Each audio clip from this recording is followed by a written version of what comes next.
So I'm sitting in my room in Bali right now, and this trip is coming to a close.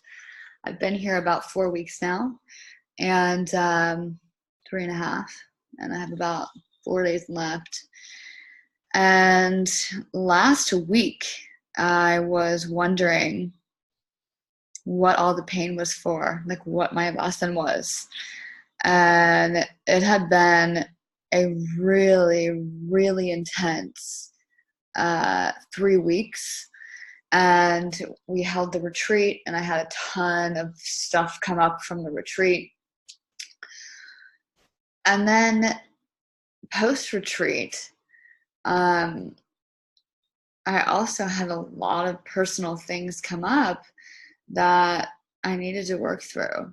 And I didn't fully know what the lesson was or what I was even working through. I just knew that I felt pain and sadness and like borderline depression. And I was like, what the hell is going on?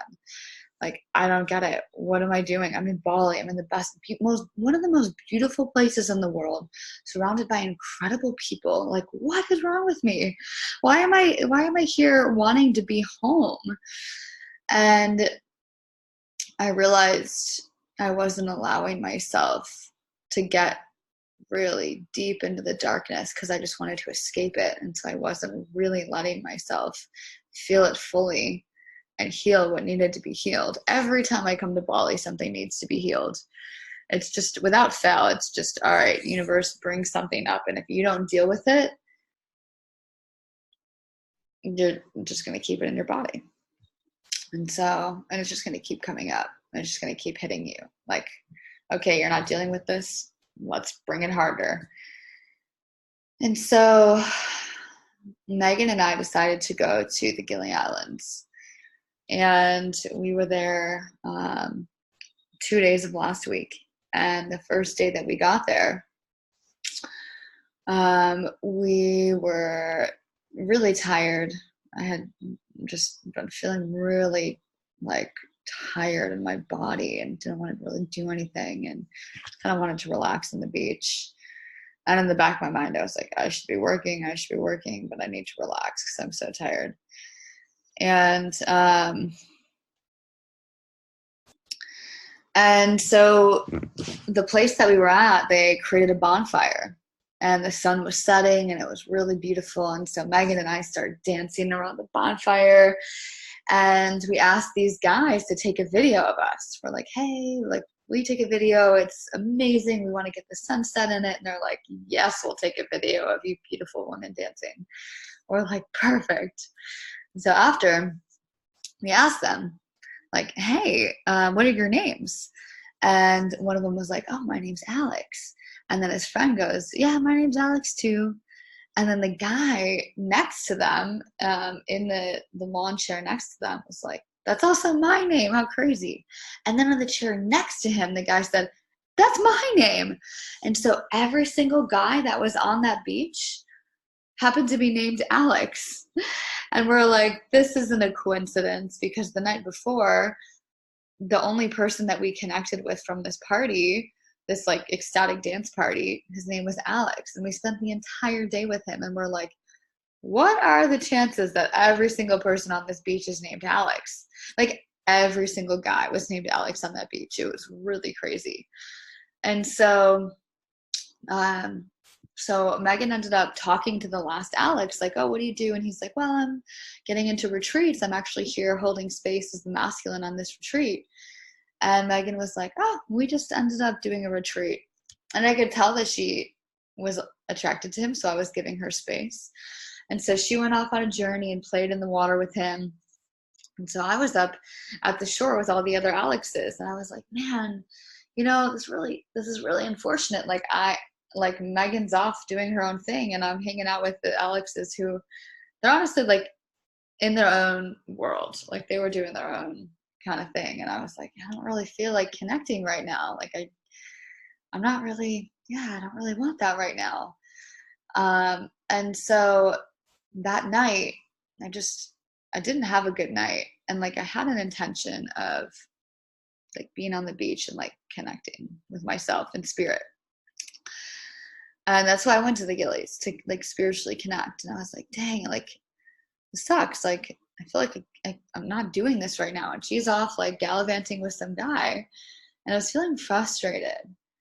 And I was like, what is the world trying to teach me? And all of a sudden I like walk into some dude's head and I like get headbutted. And I'm like, well, that was the epitome of my night. And so the next day we wake up and we go back to that same beach because we're just like, this is a very powerful, something is here. And Alex is there.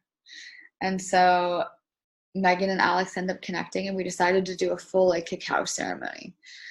And so we do this cacao ceremony all together. And again, I want to spiritually connect.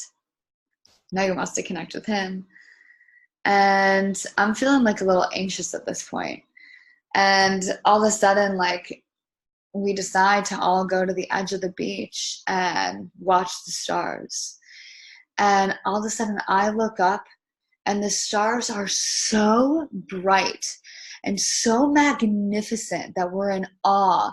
And all three of us, our minds go crazy and we start talking about everything under the stars.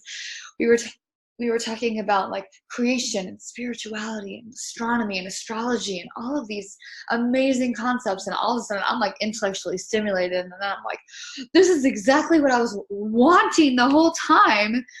And all I had to do was just connect and not try to be by myself. Like I actually just needed to connect and just surrender to the experience that was right in front of me instead of trying to make it into something I wanted it to be. And so we sat under those stars for maybe 6 hours. We were just in heaven. Like literally, we were looking up and like the whole night we were watching the stars rotate. And all of a sudden at midnight, the moon starts to rise above the volcano. And we see all the stars shifting.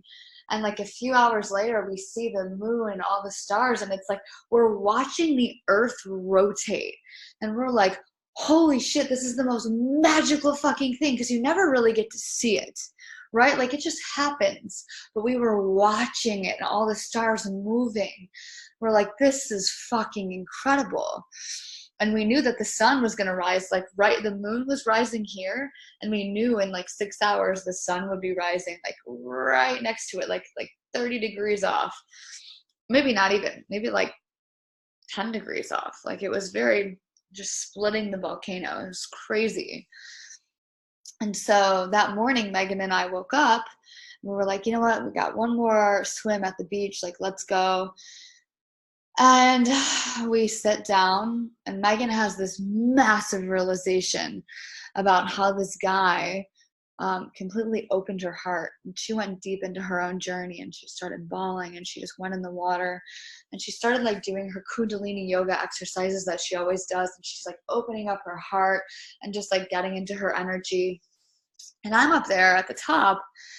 And I'm just like thinking about like how amazing the whole weekend has been and like what I really got out of it. And then all of a sudden out of nowhere, it hit me like a bolt of lightning. It was just like, whew, oh my God. And I look at Megan and I'm like, holy shit. I didn't realize the entire time Megan was the embodiment of the feminine energy, which is what I spent my entire year like seeking to get into. I was like, how can I get into my feminine energy more? And I was looking over here and over there. And Megan even said it that morning. She's like, Chelsae, what you're seeking is right in front of you. And I was like, yeah, I know. Everyone says that. And then I realized like this feminine energy is what I was really seeking, like embodying that feminine energy within myself. And like she was doing these practices the entire year, like waking up, doing Kundalini yoga exercises, like bringing energy into her hips, like channeling that Kundalini energy. And I was not seeing it. Like I was just like, let's work. And I was frustrated that she wasn't working as hard as I was.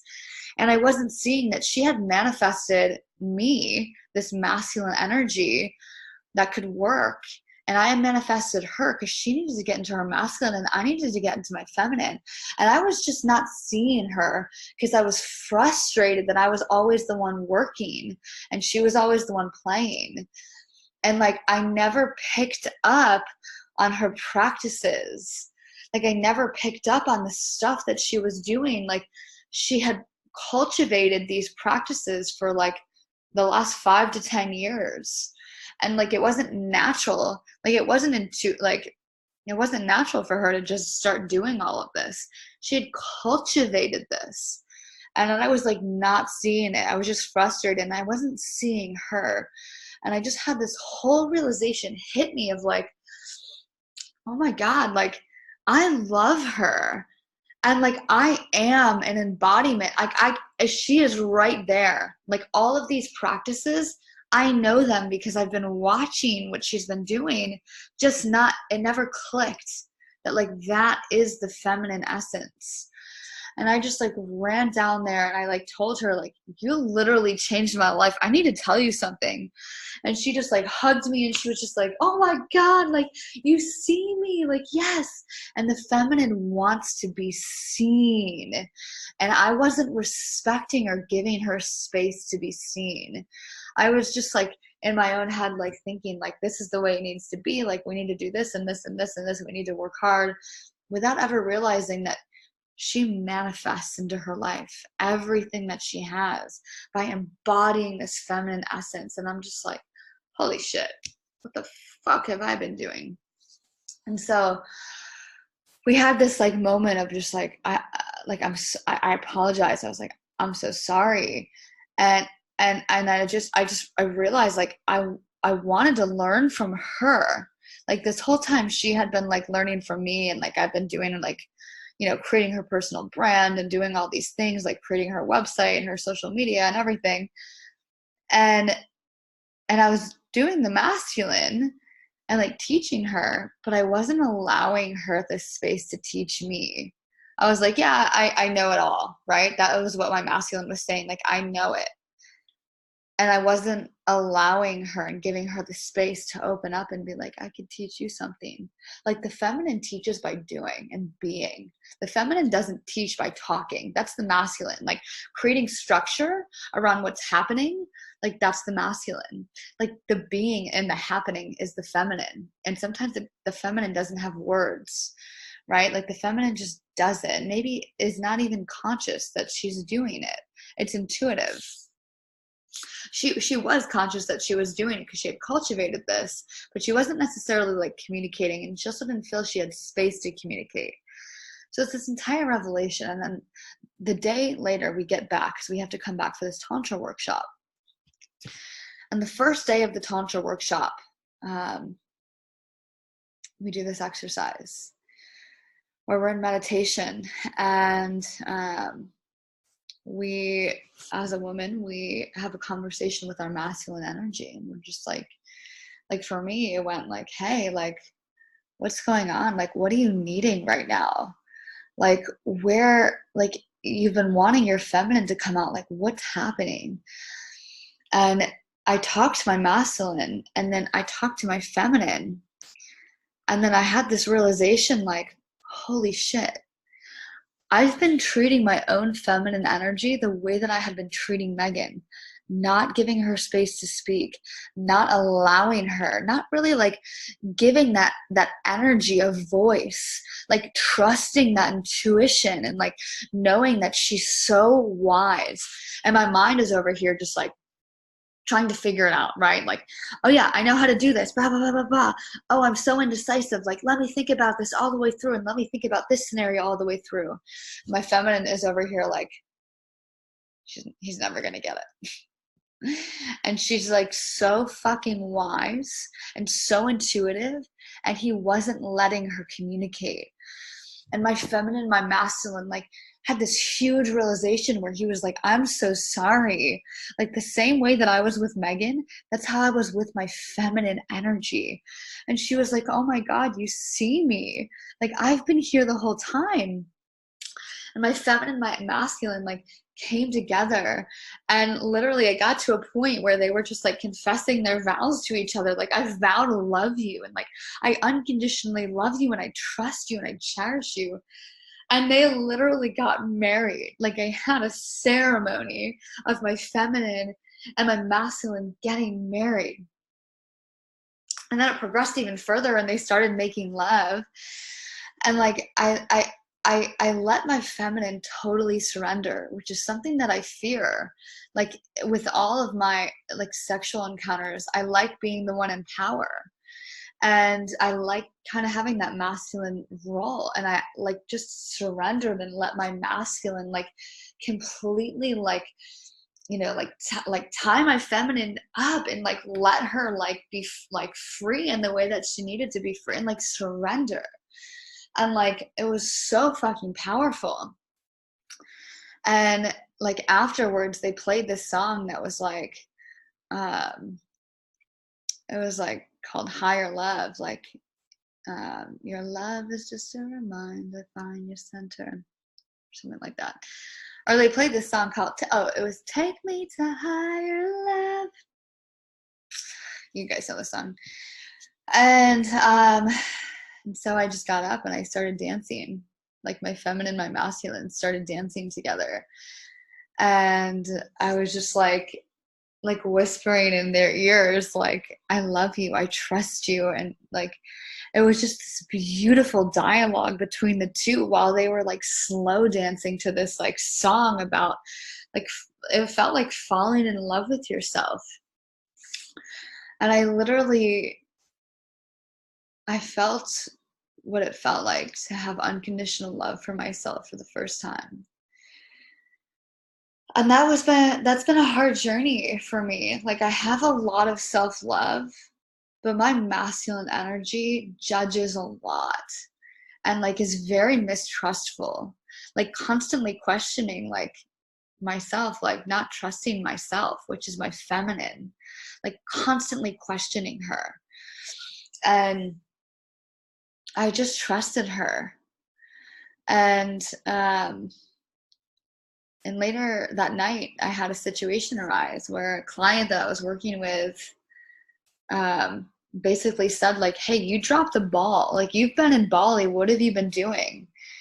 And I was starting to freak out, because I'm like, yeah, that's true, I did drop the ball. Like, I've been here being super present and healing, and like I haven't been working with her. And I had to come to terms with that. And normally my masculine would be like, fuck, and like freak out. And I decided to just like say, I'm just gonna ask my feminine. Like, she's so intuitive and wise. Like, what do I do? This isn't something the mind can figure out. And it like dropped into my heart, and I'm like, I surrender to you. Like, what do you need?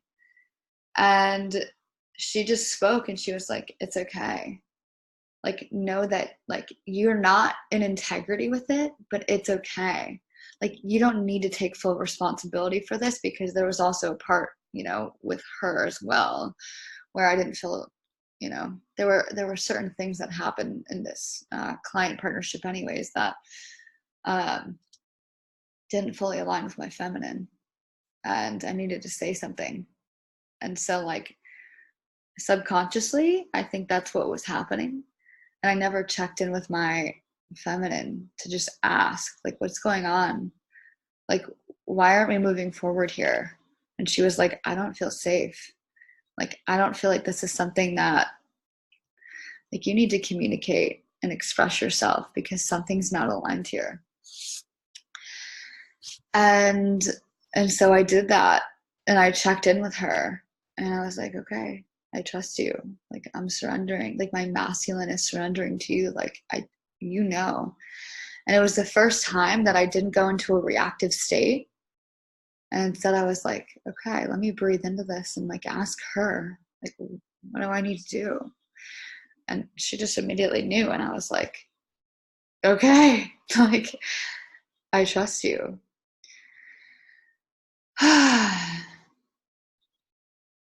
And I've been working on that for the past year and a half now. And not only like not reacting, but like I've been working on getting into my feminine energy.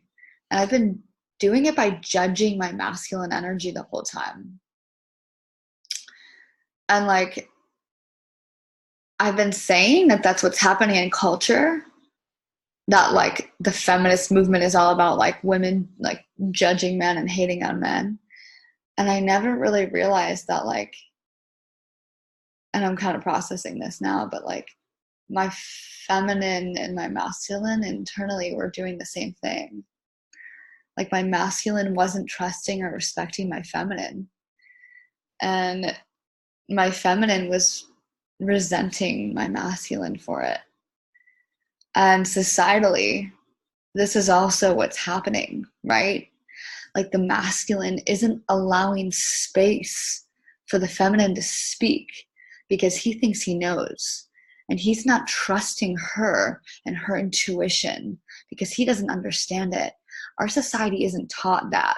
We're taught the feminine, or we're taught the masculine. We're taught to like use our minds and be very logical, and that emotions are scary and that emotions are uncontrollable, and like it's not okay to show your emotions. And the feminine is over here like, the body knows, like the body feels, the body is intuitive. And like you never check in with her, and you repress all of these emotions, and then they stay there stagnant. And then you try to like figure it out with your mind. Maybe some people go to therapy, some people do coaching, some people do all these things, and it's beautiful. But like to really heal is it takes embodiment, and it takes really releasing that from the body, and that's the feminine. And so there's all these things that are happening right now in culture and in society, and these things were happening internally with me. And this has to change. Like I feel very free right now internally, and I feel like I unconditionally love myself. And I know it just happened, so it's a very new feeling, right? And a lot of things, you know, it's a process. But in society, this process also has to take place. We can't be having this polarity and this relationship between the masculine and the feminine. And the thing is, we have masculine and feminine internally within all of us. So right now, culturally, we are operating here in our masculine energy, and across the nation, in the United States specifically, we're having the same battle internally. And that's my mission. And I've been saying it and I've been saying it, but now I really truly feel it. And now I embody it. And this has to shift. This has to change. Through dance, through movement, through any sort of emotional vulnerability and embodiment, anything that connects us to the feminine is going to release us from judgment, release us from pain, release us from conditional love. Thanks for listening.